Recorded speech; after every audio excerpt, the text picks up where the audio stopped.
देखिए, एनपीएस और यूपीएस को लेकर के अभी भी कर्मचारी और पेंशनर्स को बहुत सारे कंफ्यूजन है। अब ऐसे में आज की इस वीडियो में मैं आपको ये बताऊंगा कि हमेशा हमारे पास नीचे कमेंट करके भी पूछा जाता है कि एनपीएस और यूपीएस में पेंशनर्स को लाइक एडिशनल पेंशन का बेनिफिट मिलेगा या नहीं। और इसी के साथ साथ अभी आपको पता ही है कि 8वें वेतन आयोग के ऊपर भी बहुत सारी बातें हो रही है, तो 8 सीपीसी का क्या बेनिफिट्स होगा एनपीएस यूपीएस पे। ये एक छोटा सा वीडियो होगा लेकिन इन्फॉर्मेटिव होगा हर बार की तरह, इसलिए वीडियो को शुरू से लेकर लास्ट तक जरूर देखिएगा। और आगे बढ़ने से पहले आपसे एक रिक्वेस्ट और करेंगे कि अगर अभी तक आपने ईटीज इंडिया चैनल को सब्सक्राइब नहीं किया है तो सब्सक्राइब जरूर कीजिए, बेल आइकन को भी दबाइए सो दैट ऐसे लेटेस्ट इन्फॉर्मेशन आपको हमेशा मिलते रहे। जो भी पेंशनर से रिलेटेड इंपॉर्टेंट इन्फॉर्मेशन होता है वही हम आपके साथ शेयर कर सकते हैं। तो यहाँ पर आप देखते हैं जैसे कि इक्वल एमएसपी का असली मतलब क्या है उसके बारे में हमने डिस्कस किया है। 8 सीपीसी का फायदा किन पेंशनर्स को मिलेगा, चाहे वो डिफेंस पेंशनर हो, सिविलियन पेंशनर हो या फिर स्टेट पेंशनर। तो जो इंपॉर्टेंट टॉपिक्स है वो सारे कवर अप होते हैं। तो चलिए अभी हम एनपीएस यूपीएस पे एडिशनल पेंशन के ऊपर बात करते हैं। तो देखिए, इसके लिए हमने एक छोटा सा नोट भी बनाया है, एक बार इसको ना एक अच्छे से समझ लेते हैं। सबसे पहली चीज क्या है कि यूपीएस में पेंशनर्स को एडिशनल पेंशन देने का जिक्र नहीं है। अभी जैसे कि आपको पता है कि यूपीएस सिस्टम लागू हो गया। यूपीएस मतलब कि यूनिफाइड पेंशन स्कीम। तो बेसिकली सबसे बढ़िया अगर ऑप्शन अगर आज के डेट में भी पूछा जाए तो वो था हमारा ओपीएस, ओल्ड पेंशन स्कीम। अब ओल्ड पेंशन स्कीम को खत्म करके सरकार ने लाया एनपीएस। अब एनपीएस में भी एडिशनल पेंशन का जिक्र नहीं है, तो यूपीएस में भी अभी, हालांकि देखिए मैं आपकी जानकारी के लिए बता दूं कि यूनिफाइड पेंशन स्कीम के ऊपर बहुत सारा डिस्कशन हो रहा है, बहुत सारी बातें हो रही है। तो आप एक चीज क्लियर रखिएगा कि यूनिफाइड पेंशन स्कीम जिसे हम यूपीएस कहते हैं ये अभी लागू नहीं है। हालांकि इसका पूरा जो प्रोसेस होता है वो सरकार ने यानी कि गवर्नमेंट ऑफ इंडिया ने तैयार कर लिया है, बहुत जल्दी इंप्लीमेंट भी कर देंगे। और आपके पास दोनों ऑप्शन रहेगा कि या तो आप यूपीएस या एनपीएस किसी में भी जा सकते हैं। हालांकि कमियां जो है वो एनपीएस में भी था, यूपीएस में भी है। और जो बहुत सारे जानकार लोग हैं उनका कहना है कि यूनिफाइड पेंशन स्कीम आगे चल के प्रॉब्लम करेगा, क्योंकि इसका एक फॉर्मूला मैंने आपको बताया था। वो फॉर्मूला शायद आपने अगर हमारा प्रीवियस वीडियो देखा होगा तो इसमें देखिए मैंने आपको एक फॉर्मूला में बताया था कि जो यूपीएस आपको मिलेगा वो बेसिक पेंशन जो आपको दिया जाता है उस पर डीए का 1/10वां हिस्सा दिया जाता है। तो इसको मैंने कैलकुलेट करके दिया था आपको कि अगर आपका बेसिक पेंशन 45,000 है, डीए आज के डेट में हमें 53% मिल रहा है, तो आपका डीए कितना हो जाएगा 23,850 और बेसिक आपको मिल रहा है 45,000। तो दोनों को जोड़ेंगे 68,850 और इसका 1/10वां हिस्सा यानी कि 6,885 रुपए हो। इसका कैलकुलेशन प्रीवियस वीडियो में बहुत अच्छे से डिस्क्राइब किया हुआ है, आप एक बार देख लीजिएगा। जो हमारे पास नीचे कमेंट आ रहा था बार बार पेंशनर को 1,37,700 रुपए कैसे मिले, तो उसको हमने पूरा कैलकुलेट करके आपको बताया हुआ। तो देखिए नुकसान यहाँ पर क्या है कि यूपीएस में 50% पेंशन लेने के लिए कर्मचारी का पूरा अंशदान सरेंडर करना हो। जो अंशदान का मतलब कंट्रीब्यूशन होता है, तो जो कंट्रीब्यूशन कर रहे हैं उसका लास्ट का आपको 1/10वां हिस्सा मिलता है, इसलिए इसमें प्रॉब्लम है। और ये बहुत सारे जानकार ऐसा कह भी रहे हैं। फिलहाल इस टॉपिक को हमने ऑलरेडी कवर अप किया है, इसलिए उसे छोड़ते हैं, फिलहाल अपने टॉपिक पे आते हैं। अभी देखिए ओपीएस जो हमारा सिस्टम था ना, ओपीएस में एडिशनल पेंशन लेते थे जब उनकी एज 80 ईयर्स से होता था। एडिशनल पेंशन तो आप समझ ही रहे कि एडिशनल पेंशन का बेनिफिट हमेशा मिला है ओल्ड पेंशन स्कीम में, जब तक सबको, और वो 80 ईयर्स पे जैसे ही क्रॉस करते थे ओपीएस मिल जाता था। लेकिन इसको क्रॉस करते हुए लाया गया एनपीएस।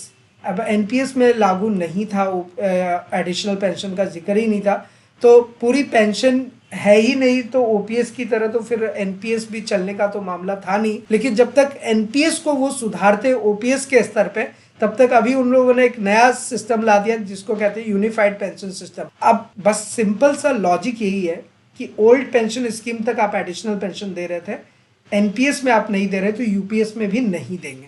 और अभी जब आप इनका पूरा मेमोरेंडम पढ़ेंगे जहां पर इन्होंने पूरा रूल्स एंड रेगुलेशन डिस्क्राइब किया है गैजेटेड में, वहां पर भी आपको कहीं पे इसका जिक्र ही नहीं मिलता। तो मतलब इतना तो कह सकते हो आपको कि एडिशनल पेंशन अभी फिलहाल यूपीएस में नहीं है। आगे चल करके ये इंप्लीमेंट करेंगे, ये क्या करेंगे वो तो मैं आपको डिस्क्राइब करूंगा ही। अच्छा, एक चीज और जान लीजिए, यूपीएस और एनपीएस के पेंशनर्स को 8 सीपीसी का सही फायदा मिलेगा या नहीं मिलेगा, ये एक बहुत बड़ा क्वेश्चन है जो लोग पूछते हैं मुझसे हमेशा। देखिए मैं इसका ना एक कैलकुलेशन करने वाला हूँ।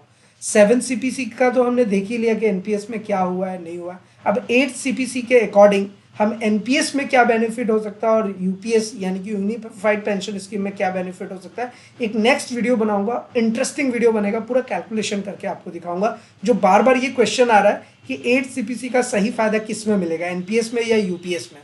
तो देखिए मेरे स्तर से अभी तक जो मैं जानता हूँ, आई थिंक कि यूपीएस से ज़्यादा बेहतर होगा एनपीएस, लेकिन इसका कैलकुलेशन करेंगे तब आपके साथ शेयर करेंगे तो ज़्यादा मज़ा आएगा समझने में भी। एनीवे 7 सीपीसी में हमने देखा है मिनिमम पेंशन अब मिलता है, ये तो हम सबको पता है। मैं बार बार कह रहा हूँ कि हमेशा कैलकुलेशन मैक्सिमम पेंशन से होना चाहिए, तो ये मिनिमम पेंशन से कैलकुलेट करते हैं, ये एक बहुत बड़ा विसंगति है। तो पेंशनर्स और कर्मचारी के पास यूपीएस एक थोपा हुआ स्कीम है अग्निवीर की तरह। देखिए ये मैंने साफ साफ हर वीडियो में मैं बता रहा हूँ कि जैसे ही यूपीएस आया है तो यूपीएस ना एक अग्निवीर स्कीम आया था अभी कुछ दिन पहले, हम सबको पता है, उसके बारे में कुछ ज़्यादा बताने की ज़रूरत नहीं। तो अग्निवीर स्कीम को हम क्या बोलेंगे, ये ना एक सरकार की तरफ से थोपा हुआ स्कीम है और कुछ भी नहीं, बेनिफिट के नाम पे तो जीरो है। अगर हम यूपीएस की बात करेंगे और मेरा कंक्लूजन लेंगे, और मेरे जैसे बहुत सारे लोगों का कंक्लूजन यही है कि यूपीएस भी जो है ना एक थोपा हुआ स्कीम है, जबरदस्ती लाद दिया गया, इसका कोई बेनिफिट नहीं होने वाला है। तो कंक्लूजन जो हमेशा 8 सीपीसी को लेकर के या फिर किसी भी बेनिफिट्स को लेकर के पूछ रहे हैं मुझसे, तो मेरा कंक्लूजन ये कहता है कि यूपीएस से बेहतर है एनपीएस। अब एनपीएस सही है, कितना सही हो सकता है इसका कैलकुलेशन निकालेंगे, और जब आप एनपीएस में जा रहे हैं या यूपीएस में जा रहे हैं तो उसका पूरा कैलकुलेशन मैं आपको बताऊंगा, बहुत अच्छे से आपको समझ आएगा। तो एनीवे ये छोटा सा कंफ्यूजन जो है वो आपका जरूर दूर हो गया होगा। अब आते हैं हम अपने स्पर्श पेंशन पोर्टल पे। एक चीज़ यार देखिए, मैं हर वीडियो में आपको बताता हूँ कि जो स्पर्श पेंशन पोर्टल जब आप लॉगिन करते हैं ना, तो आप अपना कॉरिजेंडम पीपीओ डाउनलोड करके एक बार चेक कीजिए कि आपका, मैंने उसका पूरा कैलकुलेशन भी बताया हुआ है कि एक बार प्रैक्टिकली चेक कर ले कि आपका पेंशन कितना बढ़ा है और कितना आपको बढ़ के मिलना चाहिए। दूसरी चीज़ क्या है कि स्पर्श पेंशन पोर्टल में बिना लॉगिन किए हुए एटलीस्ट आप अपने लाइफ सर्टिफिकेट का स्टेटस देख सकते हैं। अब यहाँ क्लिक हेयर वाले बटन पर अगर आप क्लिक करोगे तो आपको बता देगा कि आपका लाइफ सर्टिफिकेट का स्टेटस क्या है। जैसे यहाँ बैंक अकाउंट नंबर एक सिलेक्ट कर लीजिए, देखिए मैं आपके सामने कर रहा हूँ, यहाँ पर्सनल नंबर, और ये देखिए मैं मेरे, अगर आप शुरू से अगर आपने हमें फॉलो किया हुआ है तो ये वीडियो अभी आपको पता है कि मैंने हर वीडियो में ये सब चीज़ें करके दिखाई हैं, सो दैट कि आप अप टू डेटेड रहें, किसी पे आपको डिपेंड नहीं होना पड़े। ये देखिए मैंने जैसे इन्फॉर्मेशन फिल किया, अभी हमारे पास सामने ये डिटेल्स आ गए, जैसे कि बैंक अकाउंट नंबर आ रहा है, फिर मोबाइल नंबर आ रहा है, फिर इसी तरीके से पैन नंबर। तो आपका सबसे इंपॉर्टेंट क्या है, आइडेंटिफिकेशन ड्यू डेट। ये आइडेंटिफिकेशन ड्यू डेट कब का दिखा रहा है, 31 अक्टूबर 2025, मतलब कि सब कुछ प्रॉपर वे में इम्प्लीमेंटेड है, सब कुछ प्रॉपर वे में अपडेटेड है। सेम इसी तरीके से आपको भी चेक करना, और इसको चेक करने के लिए आपने देखा है कि मैंने बिना लॉगिन किए हुए चेक किया हुआ है। लाइफ सर्टिफिकेट कैसे सबमिट करना है, खुद से कैसे भरना है अपना मोबाइल फोन का यूज करके, इसके बारे में भी ऑलरेडी मैंने आपको वीडियोस में बताए हुए हैं। उन सारे वीडियोस के लिंक्स आपको नीचे डिस्क्रिप्शन में मिल जाएगा। फिलहाल आज की इस वीडियो में इतना ही, फिर मिलते हैं किसी नेक्स्ट इंटरेस्टिंग वीडियो में। तब तक के लिए सलाम दुआ रकम प्रणाम, शत श्री अकाल, कीप वॉचिंग, कीप स्माइलिंग, अपना और अपने साथ सबका ख्याल रखें। जय हिंद, वंदे मातरम। आपसे एक क्वेश्चन और है कि अगर आपके मन में किसी भी टाइप का सवाल है, क्वेश्चन है, क्वेरीज है, आप नीचे कमेंट करके जरूर पूछिए, और साथ ही साथ अगर आप अपना कोई एडवाइस या सुझाव देना चाहते हैं वो भी आप हमारे साथ जरूर शेयर करें।